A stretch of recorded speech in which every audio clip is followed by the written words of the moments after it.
भौतिक चीजों की मांग करता है। रजोगुनी व्यक्ति को भगवान से कोई मतलब नहीं, उसे अपने फल से मतलब है, चाहे उसे कहीं से भी मिले। रजोगुनी यक्ष और राक्षसों की पूजा करते हैं। नंबर 3, कर्तव्य समझकर।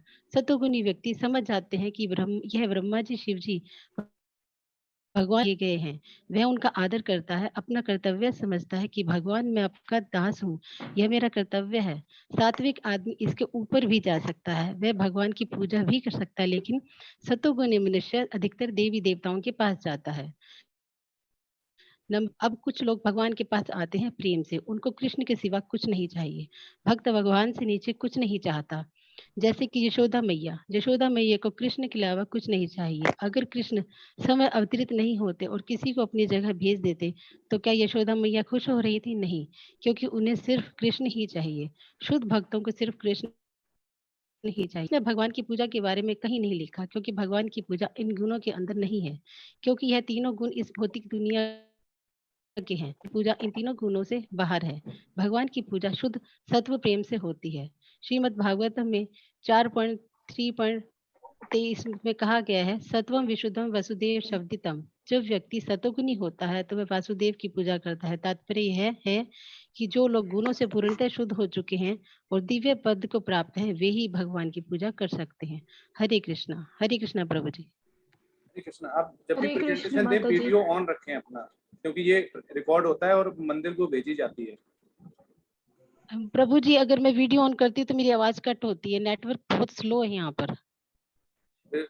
उधर प्रभु जी वो पहाड़ी इलाकों में रहती है तो बड़ी मुश्किल से ये नेटवर्क पे पकड़ पाती है। नहीं, भले एक बार करें, कुछ सेकंड के लिए करें जरूर, क्योंकि ये टेंपल को जाएगी, फिर पीछे अगर देखता है कोई रिव्यू करता है ऐसे, तो ये लगेगा कि पीछे बोल कौन रहा है। आप तो फिर चेहरा जी प्रभु जी। दिखेगा वीडियो। भले ओके प्रभु 5 जी, सेकंड हाँ। के लिए करें, थोड़ा आए, फिर उसके बाद भले बंद कर लें। ठीक है प्रभु जी। हरे कृष्णा। धन्यवाद सुनीता माता जी। लवलीन माता जी, अभी आपकी स्लाइड्स आ गई है, आप अपने श्लोकास को व्याख्या कीजिए। हरे कृष्णा प्रभु जी, दंडवत प्रणाम। हरे मैं लवलीन कोहली ग्रुप सी से हूँ और हमारा टॉपिक है देवी देवताओं की पूजा। मेरा चैप्टर है भगवत गीता से 7 चैप्टर से श्लोक है 20 से लेके 23 तक। 20वां श्लोक है, कामे ते ते इत ज्ञान प्रबदन्ते अन्य देवता तम तम नियमम आस्थाय प्रगतय नियत सवयः। भगवान श्री कृष्ण सभी अस्तित्वों का आधार है, तब भी कोई भी देवता अपने आप में स्वतंत्र नहीं हो सकता। उदाहरण, राष्ट्रपति देश का शासन व्यवस्था का संचालन कई अधिकारियों की सहायता से करते हैं, उसी प्रकार देवता भगवान की व्यवस्था का संचालन करते हैं। श्रद्धा पूर्वक परमात्मा की पूजा में आस्था अत्यंत लाभकारी विश्वास है, जो कि सच्चे ज्ञान से प्राप्त होता है। लोग लौकिक कामनाओं की पूर्ति के लिए देवताओं की पूजा करते हैं, तब उनके विश्वास को मजबूत कर उनकी श्रद्धा बढ़ाते हैं। स्वर्ग के देवताओं में भक्तों की श्रद्धा को बढ़ाने की सामर्थ्य नहीं होती, परमात्मा यानी श्री कृष्ण ही उनमें श्रद्धा उत्पन्न करते हैं। जैसे भगवत गीता के श्लोक 15 अध्याय के 15वें श्लोक में भगवान श्री कृष्ण जी कहते हैं कि मैं सभी प्राणियों के हृदय में बैठा हूँ, स्मृति, ज्ञान और बुद्धि मुझसे ही मिलती है। लाभते का अर्थ प्राप्त करना है। देवताओं के भक्त देवता विशेष की पूजा अपनी इच्छा पदार्थ प्राप्त करते हैं, किंतु वास्तव में ये पदार्थ देवता नहीं देते, बल्कि भगवान की सभी लाभ प्रदान करते हैं। पर लोग अपनी अज्ञानता वंश सारा श्रेय देवताओं को देते हैं। एक उदाहरण है, जैसे पेड़ की जड़ में पानी डालते हैं तो पूरा वृक्ष पोषित होता है। ईश्वर जड़ ईश्वर हैं, जिनकी पूजा करके हम सभी देव देवताओं को प्रसन्न कर सकते हैं। भगवान एक लिफ्ट की तरह है, यानी देवी देवताएं सीढ़ियां हैं। सीधा सरल मार्ग अपनाएं, अपितु कठिन मार्ग सब परम पूज्य श्री भगवान कृष्ण की ओर जाता है। अब दीक्षित साधक देवताओं की पूजा करते हैं। आध्यात्मिक सिद्धांत समझने के लिए कहते हैं कि जो देवताओं की पूजा करते हैं वो मृत्यु के बाद देवलोक जाते हैं, और जो भगवान की पूजा करते हैं वो उनके धाम जाते हैं। देवतागण नश्वर हैं, उनकी पूजा का फल भी नश्वर है। भगवान अविनाशी हैं, तो उनकी पूजा का फल स्थायी है। भगवान के भक्त उनकी नित्य सेवा और भक्ति में सदा के लिए उनके धाम को प्राप्त होते हैं। धन्यवाद। हरे कृष्ण। धन्यवाद माता जी। हरे कृष्ण। अभी मैं अनिता माता जी है। ये अनिता माता जी। रक्षा अनिता माता जी का है कि ये रक्षा माता जी का है, अनीता माता जी का ये है? रक्षा माता जी का है। रक्षा माता जी आपके ऊपर प्रेजेंटेशन को आगे ले जाए। ये रक्षा सिंह माता जी का है। रक्षा माता जी, आप हमारी आवाज सुन रही है ना? रक्षा माता जी, आपको मैंने ऑप्शन दे दिया है, अनम्यूट करें। हरे कृष्णा रक्षा माता जी। ऑनलाइन तो है जी माता जी, मैंने उनको मैसेज भी किया है। रक्षा माता जी अनम्यूट करें। जी हरे कृष्णा प्रभु जी, हरे कृष्णा माता जी। मैं रक्षा सिंह, ग्रुप सी। हमारा विषय है देवी देवताओं की पूजा। मेरी आवाज आ रही है ना माता जी? हाँ, यस माता जी। ठीक ठीक। मैं अध्याय 9 के 21, 22 और 23 श्लोक पर अपना प्रस्तुतिकरण कर रही हूँ। भगवत गीता अध्याय 9 के 21 श्लोक में भगवान कहते हैं, जो उपासक अपने पुण्य कर्मों से स्वर्ग लोक को प्राप्त करते हैं, पुण्य कर्मों के क्षीण होने पर पुनः मृत्यु लोक को भेज दिए जाते हैं और इस प्रकार वे जन्म मृत्यु के चक्र में हमेशा फंसे रहते हैं। भगवत गीता के अध्याय 9 के 22वें श्लोक, अनन्या श्रीयन्तो मां ये जनाः पर्युपासते तेषां नित्याभियुक्तानां योगक्षेमं वहाम्यहम्। श्री कृष्ण कहते हैं, मेरे दिव्य स्वरूप का अनन्य भाव से चिंतन करो, मेरी पूजा करो, मैं तुम्हारी सारी आवश्यकताओं को पूर्ण करूंगा और तुम्हारी सारी वस्तुओं की रक्षा करूंगा।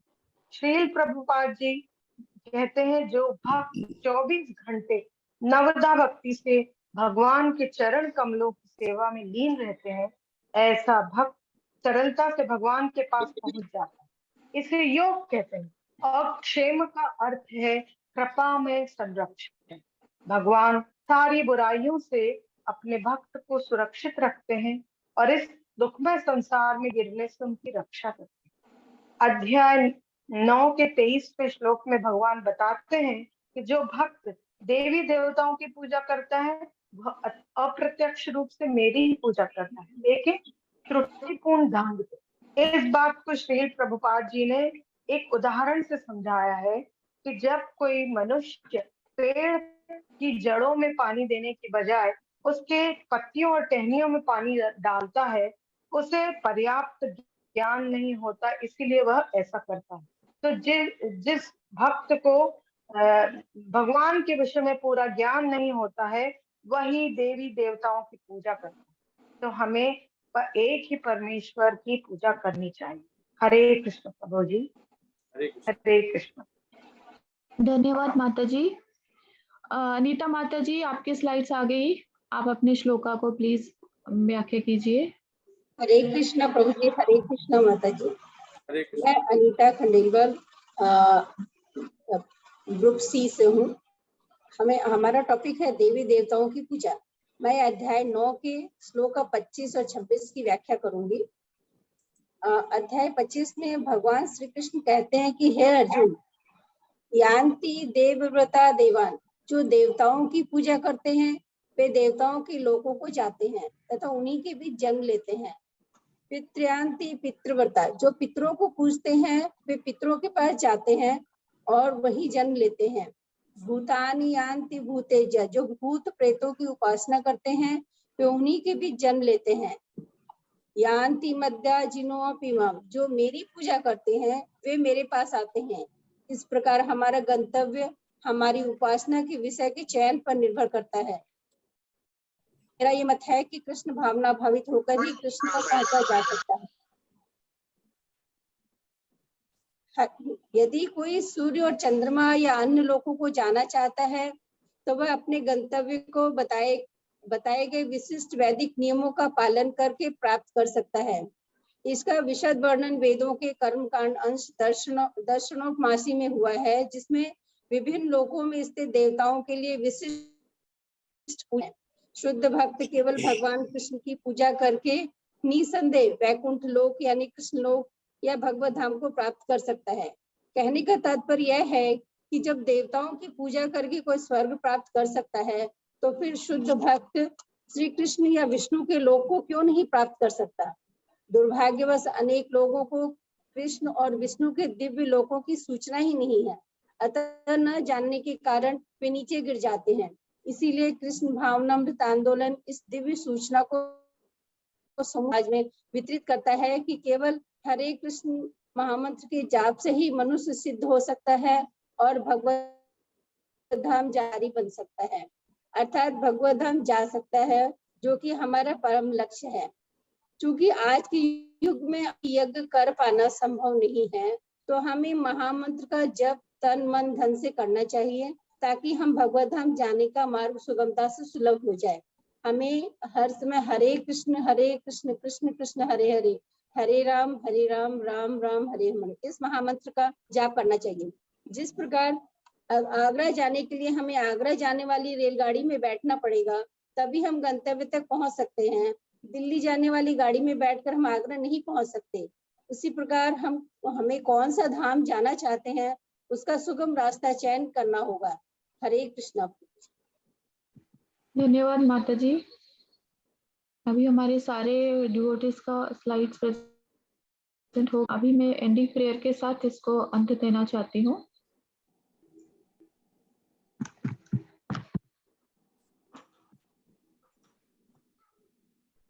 वाञ्छाकल्पतरुभ्यश्च कृपा सिन्धुभ्य एव च पतितानां पावनेभ्यो विष्णवेभ्यो नमो नमः। वैष्णवेभ्यो नमो नमः।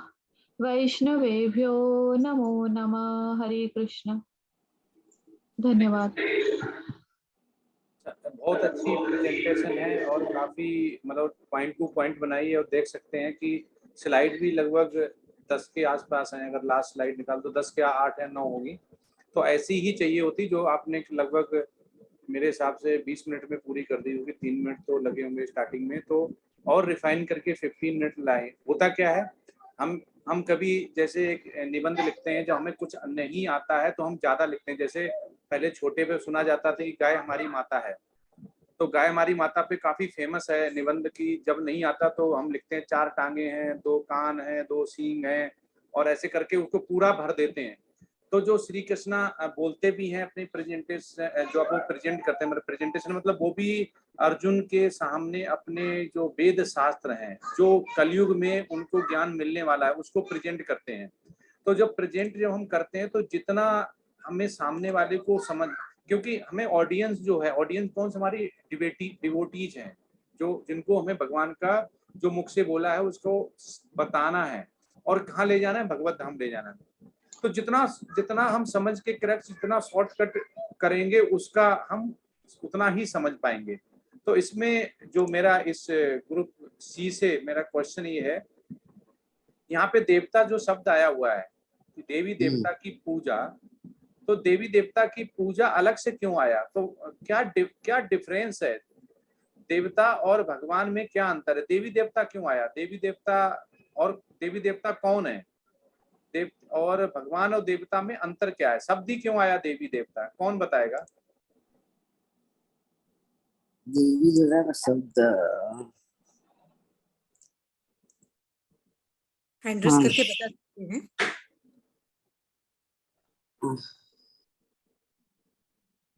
अनीता माता जी अनम्यूट हरे करें। कृष्णा प्रभु जी।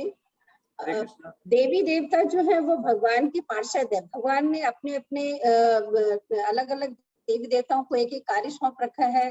किसी को वर्षा करने का, किसी को वायु चलाने का, और तो देवी देवता कर्म कांड में सभी देवी देवताओं की विभिन्न तरह की पूजा का विधान बताया हुआ है। तो ज्यादातर लोग देवी देवताओं की पूजा में ही लगे रहते हैं, भगवान को समझ ही नहीं पाते, भगवान तक पहुंच ही नहीं पाते, और भगवान को जानते भी नहीं है, वो देवी देवताओं को ही जानते हैं। इसलिए देवी देवताओं का प्रश्न आया कि देवी देवताओं को पूजा करने पे अल्टीमेटली तो हमें भगवान की ही पूजा करते हैं, देवी देवताओं की पूजा करते हैं और भगवान की पूजा करते हैं। लेकिन देवी देवता जो है वो उनके पार्षद हैं, और वो पार्षदों के थ्रू जाना चाहते हैं। हम डायरेक्ट भगवान के पास भी जा सकते हैं और देवी देवताओं के थ्रू भी जा सकते हैं। माता जी ये तो लिखा हुआ है उसमें, लेकिन उस लिखने से हमें क्या समझ में आता है? इसमें हम प्रेजेंटेशन क्यों कर रहे हैं? जो गीता में लिखा हुआ वो तो हमें पता ही है। हम अपना ज्ञान, अपना वैल्यू एडिशन क्या कर सकते हैं कि देवता, ये तो वहां लिखा हुआ कि देवता उनके पार्षद हैं, हमने पढ़ लिया, हमने बता दिया। लेकिन उसके साथ साथ देवता हैं क्या और भगवान क्या है, क्यों देवता अलग है, क्यों भगवान अलग है। हमारे पास भी अंश भगवान का है, देवता के पास भी अंश है, भगवान के पास अंश है। तो वो देवता और भगवान, हम देवता डेमी गॉड्स और इसका वर्शिप जब बोलते हैं तो अलग क्यों बोलते हैं। तो मेन डिफरेंस क्या है, मेन डिफरेंस क्या है? हरे कृष्णा प्रभु जी। मैं बताना चाहूंगी, एक्चुअली टोटल 15 फैक्टर्स डिफरेंट करते हैं देवी देवता और भगवान में। देवता का जन्म होता है लेकिन भगवान का जन्म नहीं होता।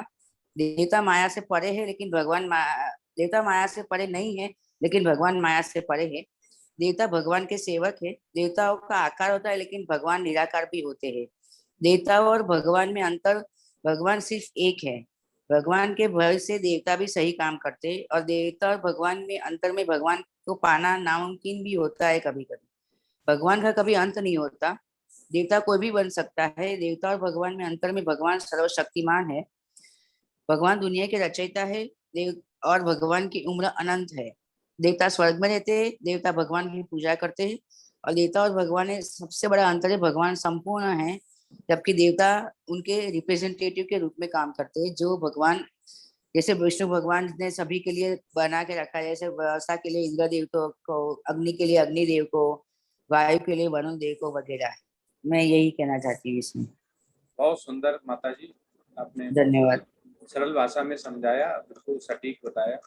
तो प्रभुपाद अपने जब भी आप प्रपट उनकी वीडियो सुनेंगे या लेक्चर सुनेंगे श्रीमद् भागवतम का या गीता का, तो हमेशा वो दो जो डिफरेंस बताते हैं प्रभुपाद, ऐसा हमारे आचार्य जो बताते हैं, प्रीएमिनेंट आचार्य जो बताते हैं, वो बताते हैं, जो वो कोट करते हैं, बार बार रेफरेंस बोलते हैं कि देवता जो है वो देवता है जीव तत्व। तो दो ही शब्द बोलते हैं, देवता जीव तत्व है। हम भी देवता बन सकते हैं, ब्रह्मा जी भी बने हुए हैं उसी से। नारद मुनि का भी पिछला जन्म जीव ही था, मनुष्य था।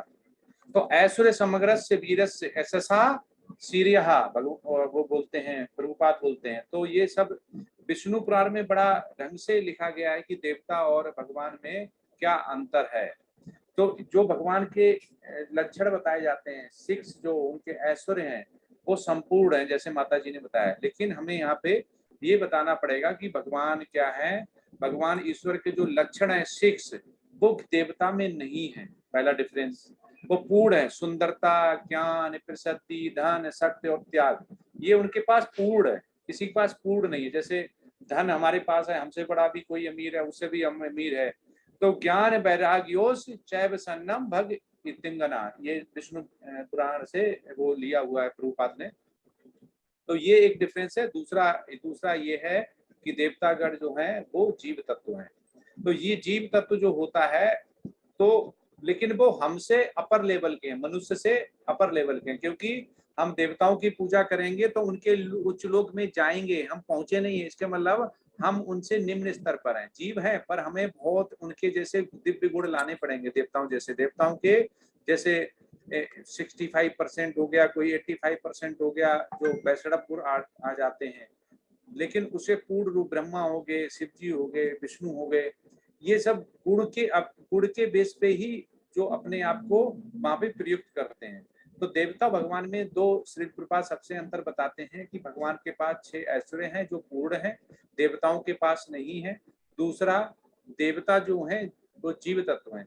तीसरा प्रभुपाद बताते हैं कि जो देवता होते हैं, जो आपने जो देवता जो करते हैं वो शरीर और आत्मा, जैसे शरीर को हो गया कर्म कांड, शरीर के लिए क्या चाहिए, सकाम कर्म चाहिए। हमने उनसे प्रॉस्पेरिटी मांगी, दिवाली में, होली में, जितने भी हमारे त्योहार आए हमने उनकी पूजा की, अर्चना की, है भगवान हमें खुशियों से भर दो। जो लिखते प्रॉस्पेरिटी उनसे मांगते हैं ना कि नए साल मुबारक हो, सभी धन धान्य हो, ये मंगाते हैं। तो जो आत्मा और शरीर, मतलब हमारा आत्मा जब भी चलेगी जब हम खाना खाएंगे, रहेंगे, मिलेगा भोजन, हम अच्छी तरह से रहेंगे।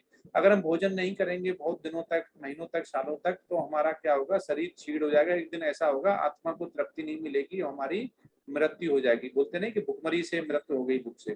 तो जो देवतागण हैं वो वैसा ही काम करते हैं। तो प्रभुपाद कहते हैं शरीर और आत्मा, वो कहते हैं बॉडी एंड सोल, उसको जो साथ रखने, दोनों को साथ रखने, मतलब आत्मा की तृप्ति भी हो और शरीर की भी तृप्ति, उन दोनों की आवश्यकता जो पूरी करता है वो देवता है। तो ये देवता कहते हैं। और हम जब देवता की जब आराधना करते हैं, तो जैसे माता जी ने बोला, आपने प्रेजेंटेशन में भी बहुत अच्छा बनाया, निकल के आता है कि हम अप्रत्यक्ष रूप से, प्रत्यक्ष ना करके अप्रत्यक्ष रूप से उनके जितने मंत्री हैं जो कार्यभार समाज रखा, जैसे हम बोलते हैं कि कोई भी धन हो गया, कुबेर हो गया, वायु देवता हो गए, इंद्र देवता हो गए, वे देवताओं के राजा हैं। तो ऐसे ही सरस्वती माता होगी, वो शिक्षा मंत्री होगी, बोलता कि उनके पास से हमें विद्या मिलती है। तो ये सारे के सृष्टि को चलाने के लिए कार्यभार बांट रखा है। तो प्रभुपाद हो गए, जयपताका स्वामी महाराज हो गए, नंदी प्रभु जी हो गए, ये इस टॉपिक पे वो 3 जरूर बोलते हैं कि भगवान के जो 6 ऐश्वर्य हैं वो पूर्ण है, वो देवताओं में नहीं है। और देवता क्या करते हैं, आत्मा और शरीर को साथ रखने के लिए जो आपूर्ति है आवश्यकताओं की, शरीर को साथ रखने के लिए क्या, शरीर को एनर्जी चाहिए, एनर्जी के लिए जो यज्ञ आपने चक्र बताया था, वो यज्ञ चक्र पूरा होगा तभी हमारे पास एनर्जी आएगी, आत्मा शुद्ध होगी। आत्मा को भोजन करने के लिए क्या चाहिए, उसका है हरे कृष्ण महामंत्र। अब मंत्र हम जब पाएंगे जब हमारे पास स्वस्थ शरीर होगा। अगर हम एलिमेंट हो जाते हैं, बीमार हो जाते हैं, डिसीज आ जाती है और हम देवताओं से भक्ति नहीं मांगते हैं, तो हमारा क्या होगा, हम भक्ति कर भी नहीं पाएंगे। स्वस्थ मन होगा, स्वस्थ शरीर होगा, स्वस्थ, जैसा भोजन कहते हैं, जैसा भोजन वैसा मन, तो वैसा ही हमारा मन हो जाता है। तो हम भोजन अच्छा करेंगे, मन भी अच्छा रहेगा। भोजन हमें नहीं मिलेगा, प्रॉस्पेरिटी नहीं मिलेगी, हमारा शरीर वीक होता जाएगा। शरीर वीक होगा तो हम उतनी एनर्जी के साथ नहीं कर पाते हैं जितनी एनर्जी के साथ करते हैं। तो ये होता है। दूसरा, जितना भी जो यज्ञ है, वो यज्ञ किसके, यज्ञ क्या है, यज्ञ का दूसरा नाम है विष्णु। तो विष्णु कौन हो गया, भगवान। तो श्री कृष्ण जब बोलते हैं कि जितने भी हमारा जीव एक ऐसा है जो कि कर्म कर सकता है, और सब जितने जीव, मतलब मनुष्य जो जीव हो गया, मनुष्य का जो तत्व है, जीव तत्व जो है, वो केवल कर्म करता, कर्म विहीन हो सकता, और मनुष्य के अलावा जितने सभी हैं वो भोगने आते हैं और भोक्ता होते हैं, वो भोगने आते हैं। तो इसीलिए कृष्ण जो है वो परम नियंता है, जैसे माता जी ने बोला हुआ है। और कृष्ण का जो शरीर है भगवान का, वो सच्चिदानंद है। तो ब्रह्म संहिता में ब्रह्मा जी ने बोला हुआ भी है, तो सर्व कारण कारणम भी बोला हुआ है। तो सभी कारण जो कि देवताओं में नहीं है। तो देवता जो अपने आप को भगवान के बराबर भी अगर कोई मानता है, देवता वो रखते भी हैं, तो वो क्या होता है, उनके लोग चला जाएगा, लेकिन वो जन्म मृत्यु जरा व्याध से उसको छुटकारा नहीं मिलेगा, क्योंकि अल्टीमेट उन्हें भी आदेश कहाँ से लेना पड़ता है, भगवान से। अगर कुछ भी देते हैं तो भगवान से देते हैं। जैसे यहाँ पे मेटेरियलिस्टिक में देखें तो प्रधानमंत्री से जितने भी नीचे मिनिस्टर हैं वो आज्ञा मांगते हैं, अपना पास कराते हैं बिल वगैरह, तभी वो उस एरिया में उसमें बांट पाते हैं। तो इसलिए जो प्रभुपाद बार बार कोट करते हैं कि देवताओं को अगर हम करते हैं कर्म कांड में, तो हमें भगवान उसी में स्थित कर देता है। जैसा हम पूजा अर्चना करते हैं, जैसे अर्थ विग्रह रखते हैं, जैसे हमारा मन होता है, तो उसी में हमारा फिक्स कर सकते हैं।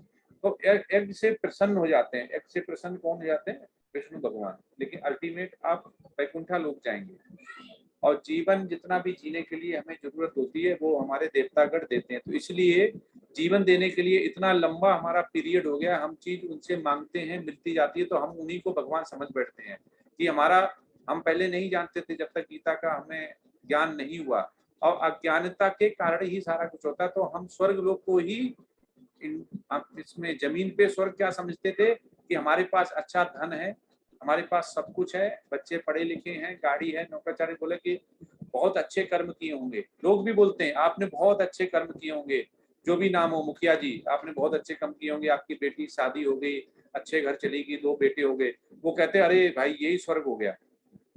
तो ये सब आप, जब हमें ज्ञान हो जाता है, अज्ञानता हमारे पास चली जाती है, तब हमारे पास हो जाता है। तो इसलिए देवताओं की जो पूजा है वर्षिप, वो हम अज्ञानता की वजह से करते हैं, और वो हमें अज्ञानता की वजह से वहीं पे हम फिक्स हो जाते हैं। और देवताओं की पूजा करते करते हम इतना ज्यादा उसमें एडिक्शन जो बोलते हैं हो जाता है कि हमें जो भी मिलता है वो हमें समझते हैं कि हमें भगवान दे रहा है। हम फिर और देवताओं की पूजा करते हैं, सोचता है हमें यही मिल रहा है, यही भगवान है या भगवान दे रहा है। हम उनसे हट नहीं पाते हैं। और जितना भी जो पुण्य कर्म होते हैं, तो पुण्य कर्म का फल अगर हम लेना होता है देवताओं से, तो इसके मतलब हमने अपनी अगला जन्म निश्चित कर दिया है, तो हमें जन्म निश्चित हो जाता है। तो इसलिए हमें ये समझना चाहिए कि जो भगवान की पूजा करते हैं, भगवान की पूजा करते हैं, वो भगवान के निवास, भगवान के निज जो धाम है वहां पे जाते हैं। तो ये मेन अंतर बताया गया इसमें। हरे कृष्णा। अच्छा, ये ग्रुप सी का, तो इसी में क्वेश्चन है कि हमारे जो शरीर है अभी जीव, जो जीव शरीर हमारा है, तो इसमें कितने अंश या बोल सकते हैं कि शरीर होते हैं? हमारा जो मनुष्य शरीर है, देवता का शरीर है या हमारा शरीर है, इसमें कितने शरीर होते हैं? हरे कृष्ण ज्योति माता जी, ज्योति।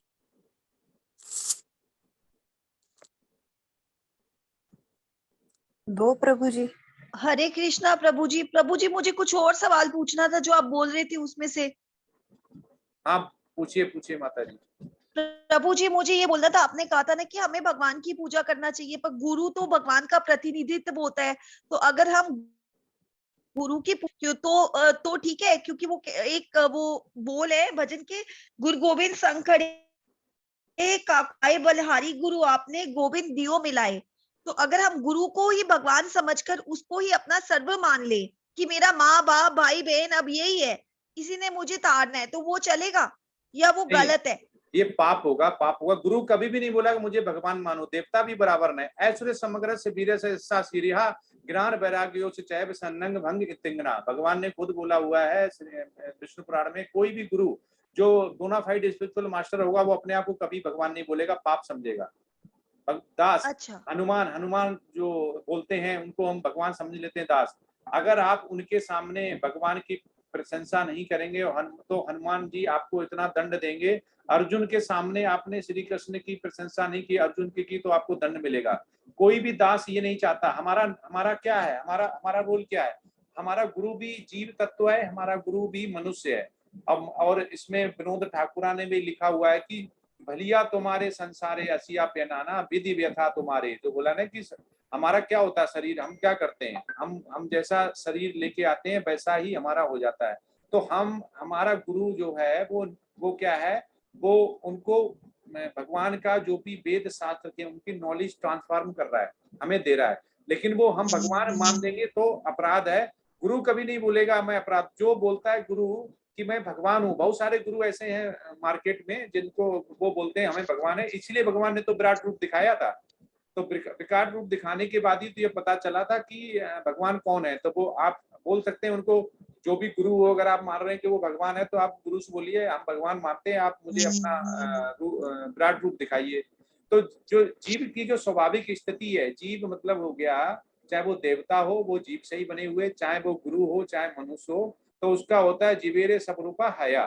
तो क्या है उसमें, कृष्ण नित्य दास। हम क्या है, हम या गुरु, जो भी जीव तत्व है, जो भी मनुष्य है, 84 लाख योनियों को क्रॉस करके आया, वो सभी ही कृष्ण के नित्य दास हैं। पर ये फर्क है, जैसे क्लास में स्टूडेंट होता है, एक बहुत तेज होता है, वो आके जाके आईएएस ऑफिसर बनता है, एक पीसीएस ऑफिसर बनता है, आईपीएस बनता है, एक कुछ नहीं बनता है। तो इट मींस ऐसा नहीं हो गया जो आईएएस ऑफिसर बना वो भगवान हो गया, क्योंकि उसे गुरु ने ही पढ़ाया हुआ है। वो गुरु तो वहां पे टीचर रहा, लेकिन उसका पढ़ाया हुआ क्या हो गया, आईएएस ऑफिसर बन गया। इट मींस वो ये नहीं बोल सकता मैं गुरु से बड़ा हूँ, ना गुरु बोल सकता है। तो भगवान से बड़ा कोई नहीं है, ना कोई जीव तत्व भगवान से बड़ा नहीं है, और ना गुरु की स्थिति भगवान के बराबर हो सकती। ये हो सकता है कि गुरु हमें अंधकार मतलब अज्ञानता से ज्ञान देकर भगवान की तरफ लेके जाता है। जैसे एक माँ पिता, हमारा गुरु क्या है, पिता समान है। हमारा कृष्ण क्या है, पिता समान है। कृष्ण भी हमें क्या लेके जाता है, अपने धाम। पिता भी बच्चे का जो रोड पे खेलता है उसकी उंगली पकड़ के ले जाता है कि कार आ जाएगी, चोट लग जाएगी, उधर मत चल। तो वो मेटलिस्टिक होता है, ये स्पिरिचुअल है माता जी। तो भगवान के बराबर कोई नहीं है। गुरु है वो अंधकार मिटाता है, स्पिरिचुअल बोनाफाइड मास्टर। हमें दुविधा जब होती, डोइल्ड होता है, जैसे अर्जुन थे, अर्जुन ने भगवान को गुरु माना और अपना शरणागत हो गए, ठीक है। लेकिन जब उनको ज्ञान हुआ तब उन्होंने भगवान माना, उन्हें पहले भगवान नहीं पता था। उन्होंने पहले गुरु माना, उसके बाद उन्होंने भगवान माना कि हे यादवा, मैंने पता नहीं आपको क्या क्या बोला होगा।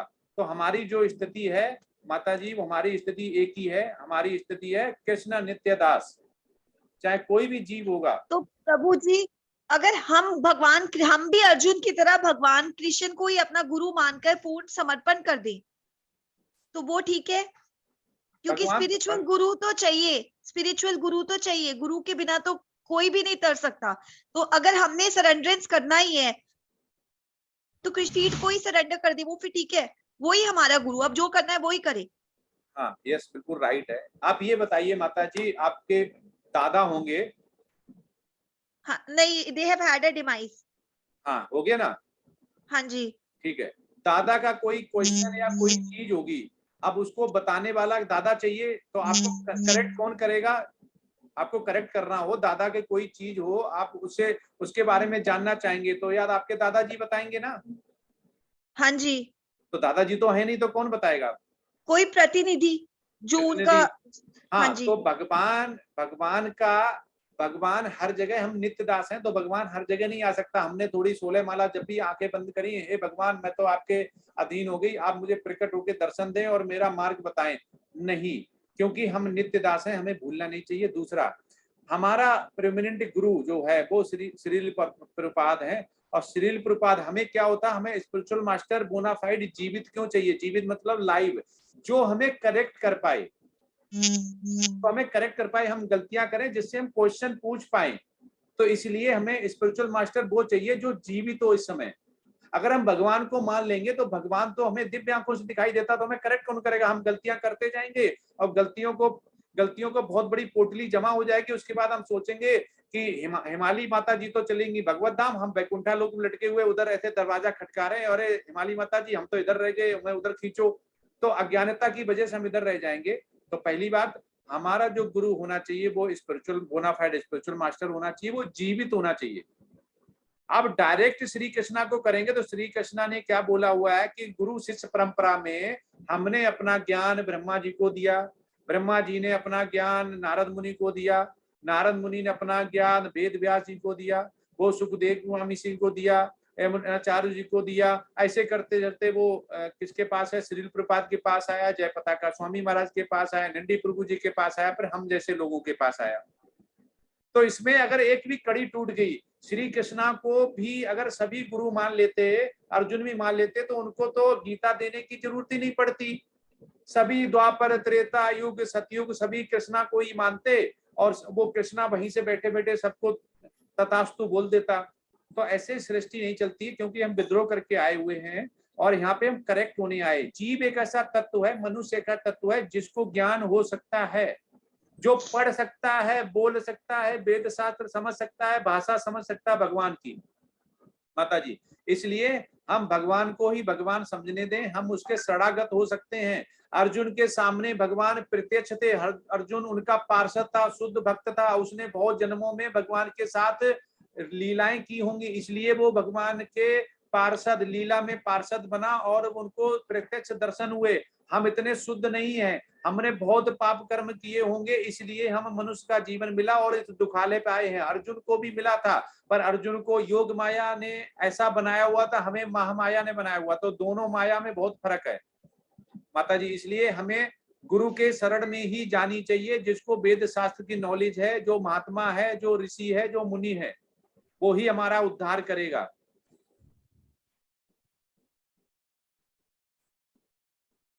यस माता जी। हाँ जी प्रभु जी।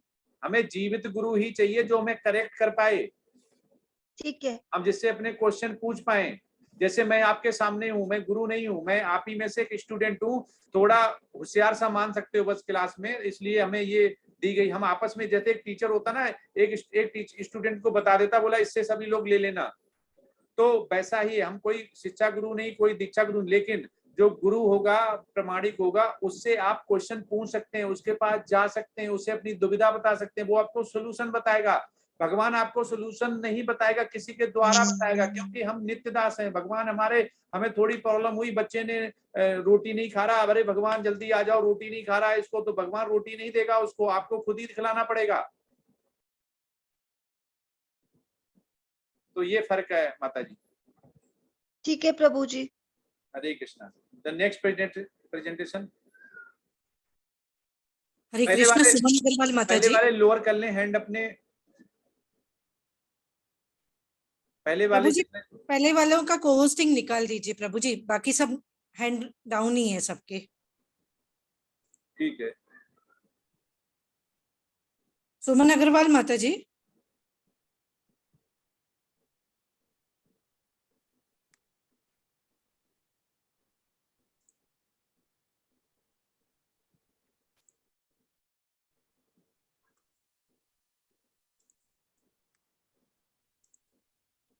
हरे कृष्णा अनुराधा माता जी, आप ले लेंगे सुमन अग्रवाल माता जी का, शायद प्रेजेंट, हाँ आ गए।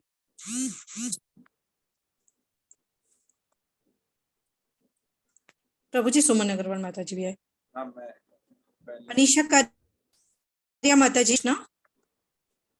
सुमन माता जी को पहले बनाए। नहीं प्रभु जी सबको साथ में बना दीजिए।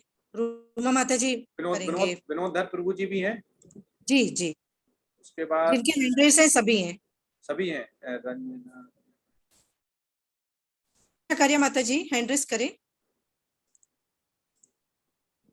प्रभु जी अनीशा माता जी हैं, तो इसके लिए शायद ज्वाइन नहीं कर, मतलब शायद उनका नेटवर्क इशू है, बोल नहीं पा रहे हैं, तो उनका कोई ना कोई बोल देगा यहाँ पे।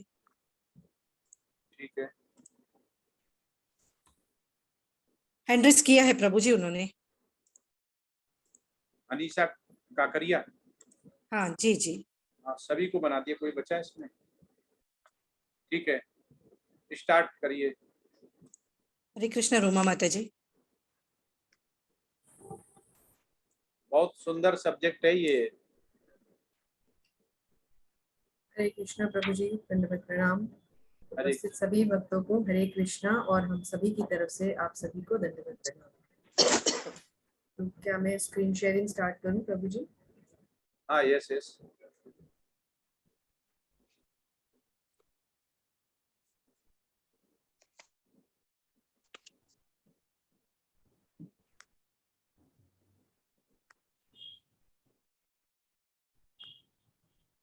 थोड़ा सा मेरे सिस्टम में एरर बीच में अगर आएगा तो एक बार हो सकता है मुझे 1 मिनट के लिए ऑफ करके दोबारा प्रेजेंटेशन को स्क्रीन शेयर करना पड़े। थोड़ा सा लैपटॉप प्रॉब्लम है, अदरवाइज मैं इसी से रन करूंगा। नो प्रॉब्लम माता जी। हरे कृष्णा। हम शुरुआत करते हैं। सबसे पहले भगवान को स्मरण करेंगे। मंगलाचरण मैं नहीं करूंगी क्योंकि आपने कहा था कि वो एक ही ग्रुप करेगा। माता जी आपका चेहरा बिल्कुल फेस नहीं दिख रहा, लाइट अपोजिट साइड में है आपके। प्रभु जी मैंने इनफैक्ट 2 आईडी से इसीलिए ज्वाइन किया है, आप चाहे तो चेक कर सकते हैं। दूसरा आईडी रूमा गोविंद शर्मा के नाम से प्रेजेंट इसी पे कर रही हूँ। रूमा शर्मा से? जी जी जी, हाँ दूसरे आईडी पे। हाँ उसमें सही आ रहा, तो वही मैं लगा देता हूँ। हाँ जी, लेकिन प्रेजेंटेशन इससे चलेगी। आप नहीं वो वीडियो उसी को वो पिन बना देता हूँ। ठीक है। तो मंगलाचरण नहीं करेंगे क्योंकि आपने कहा था कि एक ही ग्रुप करता है। हाँ यस यस। लेकिन भगवान का एक बार स्मरण कर लेते हैं हम सभी मिलकर। ओम नमो भगवते वासुदेवाय। नमो भगवते वासुदेवाय। ओम नमो भगवते वासुदेवाय। हम भगवान और अपने गुरुओं से ये आशीर्वाद लेते हैं कि हम जो भी कुछ कहने जा रहे हैं केवल उन्हीं की वजह से है, इसलिए अगर हमसे कोई गलती हो जाए तो ईश्वर हमें माफ करें, गुरुजन हमें माफ करें। आप सभी से प्रार्थना है कि हमसे जो भी त्रुटियां हो वो आप हमें जरूर बताएं ताकि आगे हम इनका सही से इनको ठीक कर पाए। तो ये प्रेजेंटेशन जो हमने बनाई है इसको हम पहले तो प्रभुपाद का स्मरण करते हैं क्योंकि वो हमारे गुरु हैं।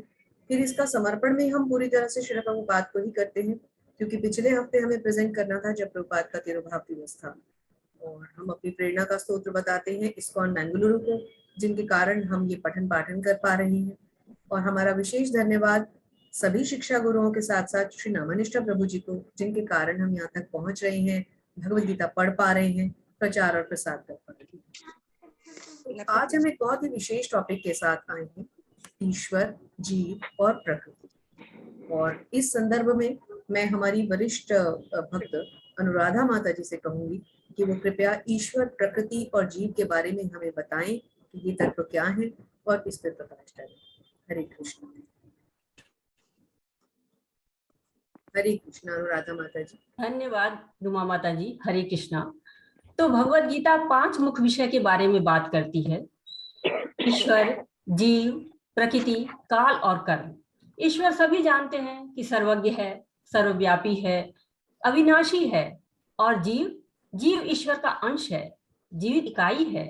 प्रकृति है अर्थात भौतिक जगत, और यह जीव का कर्म क्षेत्र भी है। काल भगवान की एक शक्तिशाली शक्ति है जो समय के साथ सब कुछ नष्ट कर देती है। कर्म जीव के क्रियाकलाप हैं जो जीव अपनी गतिविधियों के परिणामों को भोगता है। लॉस एंजल्स 4 में 1973 में प्रभुपाद जी ने कहा था, हमें गतिविधियों से जुड़ना चाहिए, और यह गतिविधि भगवत सेवा है। भगवत सेवा के लिए ईश्वर तत्व का जानना जरूरी है। तो ईश्वर तत्व क्या है, ये बताएंगी हमें हर्षा माता जी। हरे कृष्णा माता जी। हरे कृष्ण। धन्यवाद अनुराधा माता जी, आपने मुझे ये मौका दिया। ब्रह्म संहिता में भी ब्रह्मा जी ने भगवान की स्तुति करते हुए यही बताया है: ईश्वर परम कृष्ण सच्चिदानंद विग्रह अनादिरादि गोविंद सर्व कारण कारणम।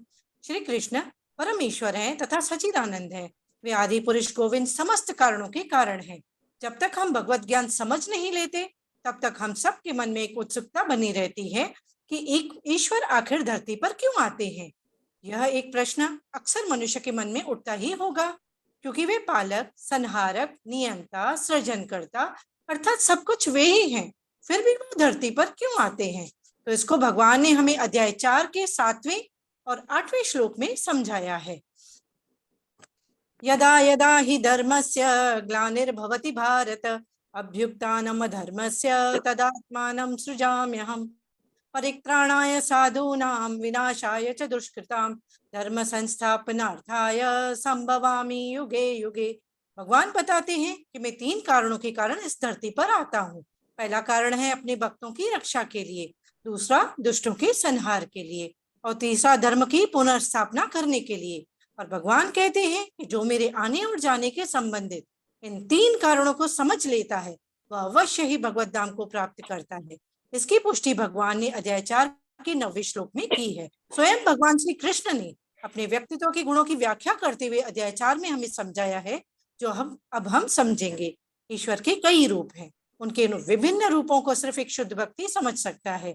जीव भले ही एक मुक्त पुरुष हो, पर वह भगवान की बनाई हुई प्रकृति को भूल जाता है, किंतु भगवान लाखों वर्ष पूर्व भी किसी भी रूप में उपस्थित हो, उनकी हर घटना की स्मृति बनी रहती है। ईश्वर के शरीर और आत्मा में कोई अंतर नहीं होता, अर्थात उनका सच्चिदानंद रूप शरीर कभी नहीं बदलता। और भगवान की कही हुई इस बात को अर्जुन भी प्रमाणित करते हैं। अर्जुन अध्याय 10 के 12वें श्लोक में कहते हैं, परम ब्रह्म परम धाम पवित्रम परमं भवान पुरुषम शाश्वतम दिव्यम आदिदेवम अजम विभुम। हरे कृष्णा। कृष्णा। हर्षा माता जी, बहुत बहुत धन्यवाद आपका। लेकिन आपकी इन प्रेजेंटेशन स्लाइड्स के साथ हमारी जिज्ञासा बढ़ती है कि ये ईश्वर तत्व है क्या। इसको और अधिक जानने के लिए मैं विनोद प्रभु जी से अनुरोध करूंगी कि वे कृपया आए और हमें इस तत्व पर और प्रकाश दें। हरे कृष्ण प्रभु जी, अनम्यूट कीजिए। हरे कृष्णा माता जी। धन्यवाद माता जी कि आपने मुझे ईश्वर तत्व की व्याख्या करने के लिए मौका दिया। जैसा कि आपने अभी तक सुना है, भगवत गीता के 5 मुख्य विषय है।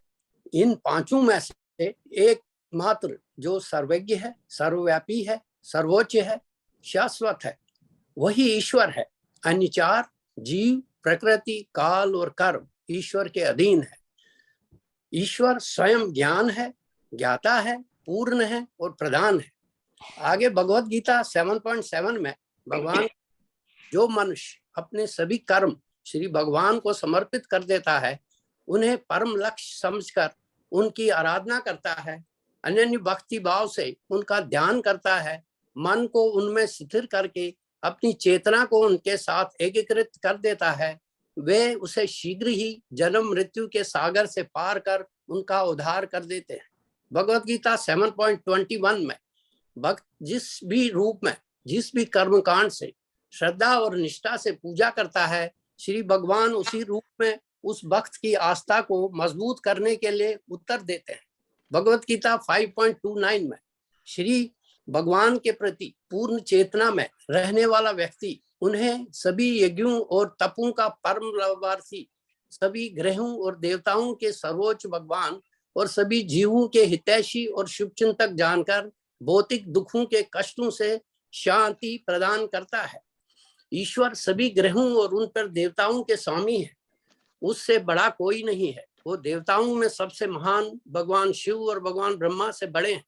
वेदों में श्वेतेश्वर उपनिषद 6.7 सर्वोच्च भगवान को तम ईश्वरम परमम महेश्वरम के रूप में वर्णित किया गया है। जिस प्रकार एक वृक्ष की जड़ पूरे वृक्ष को धारण करती है, उसी प्रकार उन सभी चीजों की मूल जड़ होने के कारण इस भौतिक अभिव्यक्ति में सब कुछ बनाए रखते हैं। इसकी पुष्टि कथा उपनिषद 2.2.3 में दी गई है। हरे कृष्णा। हरे कृष्णा प्रभु जी, बहुत बहुत धन्यवाद आपका। आपने हमें ईश्वर तत्व से अवगत कराया। अब जिज्ञासा आती है हमारे दूसरे सब्जेक्ट पर, प्रकृति। तो आइए अब ये समझते हैं कि प्रकृति क्या है। भगवान ने अर्जुन को वो क्या गुह्य ज्ञान दिया था जिसके द्वारा उन्होंने ये समझाया था कि ये प्रकृति कैसे बनती है, सृष्टि की रचना कैसे होती है, इसमें जीव की उत्पत्ति कहाँ से होती है। तो क्या मैं सुमन माता जी से अनुरोध कर सकती हूँ कि कृपया आए और हमें समझाएं कि प्रकृति क्या है और इसमें जीव कैसे उत्पन्न होते हैं। हरे कृष्ण माता जी। धन्यवाद माता जी। हरे कृष्णा, दंडवत प्रणाम सभी को। श्रीला प्रभुपाद जी की जय। ईश्वर सब शक्तिमान है, उसकी मुख्य दो शक्तियां हैं। जीव भगवान की पराशक्ति की अभिव्यक्ति है, प्रकृति भगवान की अपराशक्ति का प्राकट्य है। भगवत गीता 9.4 मया तद्विदं सर्वं जगत अव्यक्त मूर्तिना मत्स्थानि सर्वभूतानि न चाहम तेजस्व वस्तुतः। यहाँ भगवान अपने और जगत के स्वरूप के बारे में समझाते हैं कि मेरे अव्यक्त स्वरूप में सारा जगत व्याप्त है, लेकिन मैं उसमें नहीं हूँ। सब कुछ मुझ में है लेकिन मैं उसमें नहीं हूँ। जैसे बर्फ में जल समाहित रहती है लेकिन जल में बर्फ नहीं होती। अब भगवत गीता 9.7 सर्वभूतानि कौन्तेय प्रकृतिं यान्ति मामिकाम् कल्पक्षये पुरस्तानि कल्पादयो विसाजमहम्। भगवत गीता 9.7 से 10 तक में भगवान बतलाते हैं कि कल्प के अंत में सब कुछ मुझ में समा जाता है और कल्प के शुरू होने पर मैं आवश्यकतानुसार अपनी इच्छा से पुनः फिर भी सबसे पृथक हूँ। अब मन में ये जिज्ञासा उठती है कि भगवान सृष्टि कैसे करते, क्यों करते हैं, कैसे करते हैं। सृष्टि के समय भगवान अपने विस्तार से महागर्भोदक्षाई विष्णु और क्षीणोदक्षाई विष्णु के रूप में सृष्टि करवाते हैं और जीवों की उत्पत्ति महापुरुष कृष्ण तथा प्रकृति के इंटरेक्शन से होती है। जीव अपनी अंतिम इच्छाओं और कर्मों के अनुसार विभिन्न रूपों तथा योनियों में प्रकट होते हैं। जैसे फूल और सुगंध दोनों अलग अलग हैं। फूल का सुगंध से कोई लेना देना नहीं है, लेकिन आखिर देने फूल सुगंध दे रही है। उसी तरह से भगवान अपनी से सृष्टि करते हैं, लेकिन स्वयं इन भौतिक कार्यों से बद्ध नहीं होते। भगवान 31 में क्षिप्रम भवति धर्मात्मा सस्वच्छान्ति निगच्छति कौन्ते प्रतिजानीहि नामे भक्त प्रणश्यति। अंत में भगवान अर्जुन से कहते हैं कि तुम डंके की चोट पर निडर होकर घोषणा कर दो कि मेरे भक्तों का कभी विनाश नहीं हो सकता। हरे कृष्णा माता जी। हरे कृष्णा प्रभु जी, दंडवत प्रणाम। कृष्ण माता जी, बहुत बहुत धन्यवाद आपका। तो अब इन तीन तत्वों को जानने के बाद हमारी अगली जिज्ञासा ये है कि आखिर इनमें पारस्परिक संबंध क्या है, ये तीनों एक दूसरे से किस प्रकार जुड़े हुए हैं। तो आइए अब रंजना माता जी के द्वारा हम ये समझेंगे कि इनमें क्या संबंध है और ये कैसे कार्य करते हैं। हरे कृष्ण रंजना माता जी। धन्यवाद माता जी। प्रभु जी व सभी भक्तजनों को हरे कृष्णा व दंडवत प्रणाम। श्रील प्रभुपाद जी की जय। भगवत गीता के अध्याय 13 के दूसरे से चौथे श्लोकों में श्री कृष्ण क्षेत्र व क्षेत्रज्ञ के बारे में बताते हैं। भगवत गीता श्लोक 13.2 इदं शरीरं कौन्तेय क्षेत्रमित्यभिधीयते एतद्यो वेति तं प्राहुः क्षेत्रज्ञ इति तद्विदः। क्षेत्र अर्थात कर्म गतियों का स्थान यानी शरीर, क्षेत्रज्ञ क्षेत्र को जानने वाला अर्थात ज्ञाता। शरीर इंद्रियों से युक्त भौतिक पदार्थ है जीव अपनी इंद्रिय तृप्ति के लिए तथा भौतिक प्रकृति पर अपना प्रभुत्व जमाने के लिए अपनी क्षमता के अनुसार कर्म करता है। वह शरीर रूपी खेत में कर्मों के बीज बोकर कर्म फलों की फसल उगाता है। बद्ध होने के कारण उसके कर्म फल संचित होते जाते हैं और उन्हीं के आधार पर वह विभिन्न योनियों में विभिन्न शरीर प्राप्त करता है और अपने कर्म फलों का भुगतान करता है। प्रत्येक शरीर में दो ज्ञाता होते हैं, आत्मा और परमात्मा। जीवात्मा सभी प्रकार से परमात्मा के अधीन होती है। वह केवल अपने शरीर की स्वामी और ज्ञाता होती है। परमात्मा सभी शरीरों, जीवों व कर्मों के ज्ञाता हैं। भगवत गीता श्लोक 13.6 और 13.7 में श्री कृष्ण भौतिक जगत व शरीर के गठन के बारे में बताते हैं। 24 तत्वों यानी 5 महातत्व, बुद्धि, अहंकार, भौतिक प्रकृति के 3 अप्रकट गुण, 11 इंद्रियां और इंद्रियों के 5 विषय, इन्हीं से शरीर का गठन होता है। आत्मा के स्थूल शरीर से इंटरैक्शन द्वारा उत्पन्न भावनाएं जैसे कि सुख, दुख, द्वेष, इच्छा आदि, और फिर जीवन के लक्षण व धैर्य जैसी सूक्ष्म शरीर की अनुभूतियां, ये सभी मिलकर शरीर और उसके विकारों की संरचना करते हैं। जीव के कर्म इन्हीं तत्वों की अंतःक्रियाओं द्वारा उत्पन्न होते हैं। शरीर और अपने अंतःकरण को समझना ही ज्ञान है। हरे कृष्णा। हरे कृष्ण माता जी, आपने बहुत अच्छी तरह हमें इन तत्वों से भी हमारा अवगत कराया और आपने इनका संबंध भी समझाया। तो अब बहुत सारी चीजें बढ़ती जा रही हैं, जिज्ञासाएं भी बढ़ रही हैं, क्योंकि भगवत गीता कोई ऐसा विषय नहीं है कि हम जितना जानते जाएं उतना समझते ही जाएंगे, बल्कि हमारी जिज्ञासाएं भी बढ़ती जाएंगी। तो अब मैं अनीशा माता जी से रिक्वेस्ट करूंगी कि वो इन तत्वों पे हमें और प्रकाश दें। प्रकृति, पुरुष, आत्मा, चेतना और परमात्मा के बारे में और जानने के लिए अनीशा माता जी कृपया आए और हमें बताएं। हरे कृष्णा, दंडवत प्रणाम सभी को। जैसे रंजना माता जी ने कहा कि जीवात्मा हर प्रकार से परमात्मा के अधीन है, इसका विवरण मैं आगे इस प्रकार दूंगी कि भगवत गीता श्लोका संख्या नंबर 13.20 में ये कहा गया है कि प्रकृति और पुरुष दोनों अनादि हैं। शरीर में होने वाले सभी परिवर्तन और प्रकृति के तीनों गुणों की उत्पत्ति प्राकृतिक शक्ति से होती है। आत्मा क्या है? आत्मा का कभी जन्म नहीं होता। जीव के उत्पन्न होने की कोई निश्चित तिथि नहीं है। चेतना आत्मा का लक्षण होती है। आत्मा का ना कोई आदि है ना अंत है। आत्मा अनादिकाल से चलती आ रही है। परमात्मा आत्मा से भिन्न है। परमात्मा हर जीव में आत्मा के रूप में विद्यमान है। भगवत गीता श्लोका संख्या नंबर 13.23 में ये कहा गया है कि जो आत्मा है वो शुद्ध होती है, अशुद्ध नहीं होती। परंतु जब भौतिक जगत में आ गिरती है तो उसमें उसके संपर्क में आने से उसमें विकार आ जाते हैं। विकार कैसे? जैसे काम, क्रोध, कपट, द्वेष इत्यादि। जब हम भक्ति करते हैं तो हम इन विकारों से दूर हो सकते हैं, क्योंकि जब आत्मा अपना आध्यात्मिक उद्धार चाहती है तो सारे विकार अपने आप ही धीरे धीरे दूर हो जाते हैं। जिस व्यक्ति के भीतर भक्ति का गुण आ जाता है उसके सभी निर्गुण स्वयं ही समाप्त हो जाते हैं। जीव प्रकृति है, भगवान की शक्ति है। प्रमाणिक गुरु की शरण में जाकर एक जीवात्मा अपनी बुद्धि और चेतना दोनों को जागृत कर सकता है। इसलिए हमें करना क्या होगा? हमें भक्ति करनी होगी, हमें कृष्ण भावना भावित बनना होगा। एक कृष्ण भावना भावित व्यक्ति हमेशा भगवान श्री कृष्ण की इच्छाओं को पूरा करना चाहता है, इसलिए भगवान उसे आध्यात्मिक शक्ति में वापस ले जाने के लिए हमेशा उत्सुक रहते हैं। हरे कृष्णा। हरे कृष्ण माता जी, बहुत बहुत धन्यवाद आपका। तो अब आगे जो जिज्ञासा आती है वो दो तरह से आती है। एक ये कि जीव प्रकृति के गुणों से प्रभावित किस तरह होता है, और दूसरा कि मनुष्य इतनी योनियों में भटकता क्यों है। तो आइए अब इसका उत्तर जानते हैं एक बार फिर अनुराधा माता जी से। हरे कृष्ण माता जी। धन्यवाद रूमा माता जी। हरे कृष्णा।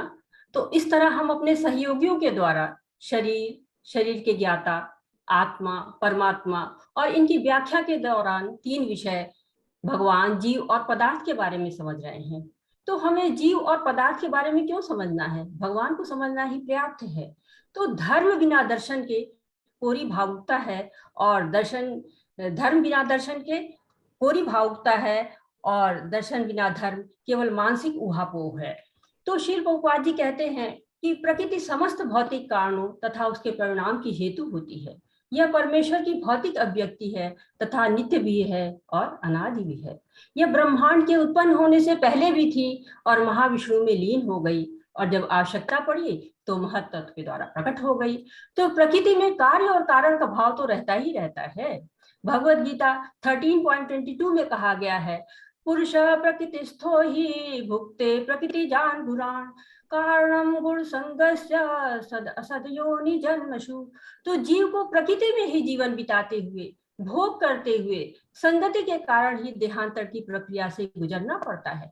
14.4 के अनुसार ये सारे जीव भौतिक प्रकृति तथा बीज प्रदाता कृष्ण के द्वारा प्रकट होते हैं। परमेश्वर अंश के कारण जीव दिव्य होता है, परंतु प्रकृति के गुणों से बन जाता है। ये 3 गुण हैं। सतोगुण जो निर्मल होता है, स्वच्छ होता है, विकार रहित होता है। रजोगुण राग स्वरूप होता है, यश और सम्मान का भूखा होता है। तमोगुण मूर्खता से उत्पन्न होता है, मोहित करने वाला होता है।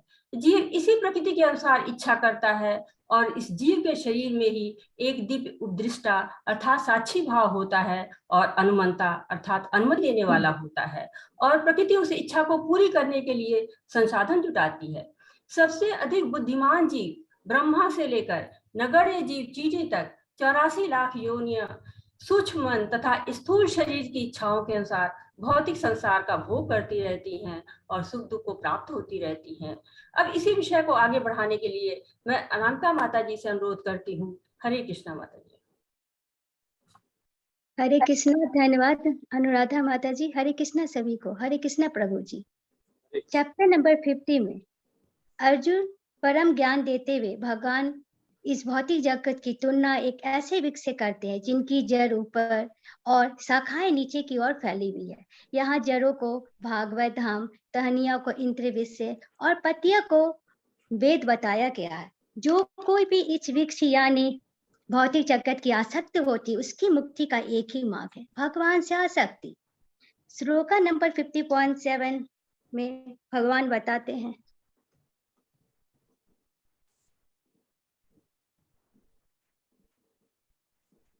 इस भौतिक संसार की आत्माएं भगवान की अंश है, लेकिन प्राकृतिक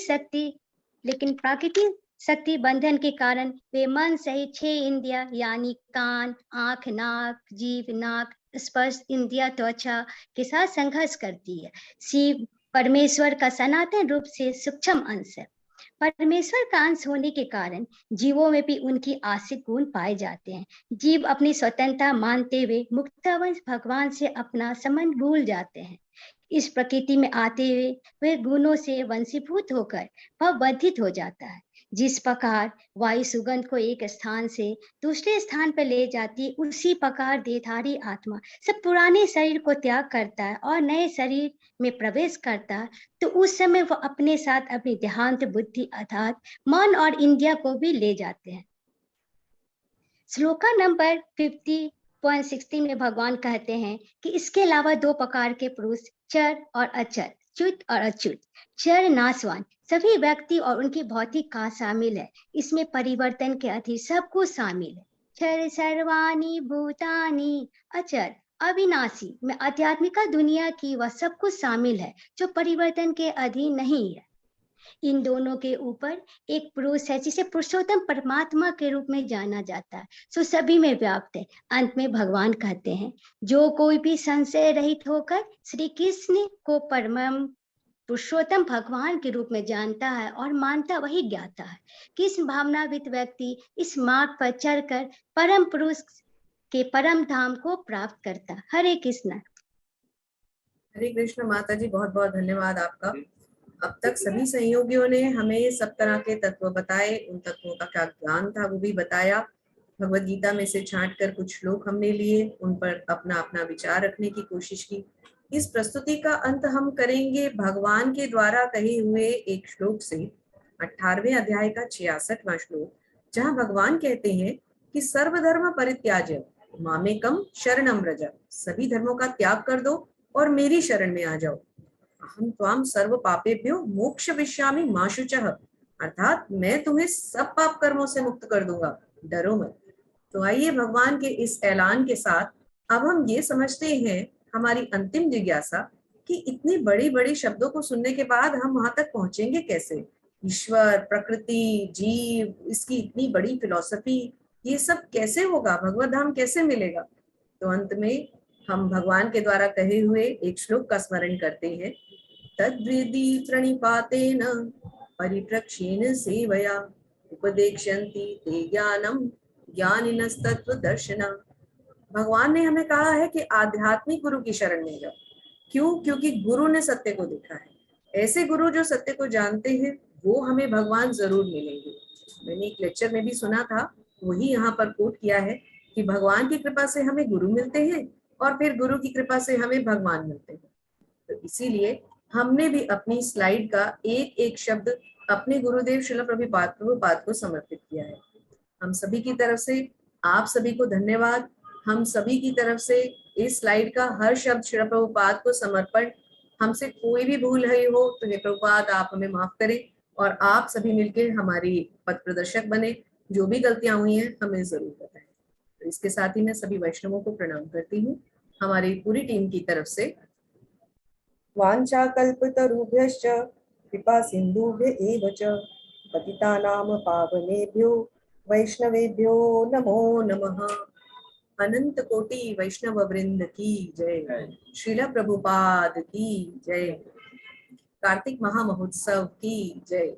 हरे कृष्ण। धन्यवाद, प्रणाम। आप सबका बहुत बहुत धन्यवाद। हरे कृष्ण। हरे कृष्ण।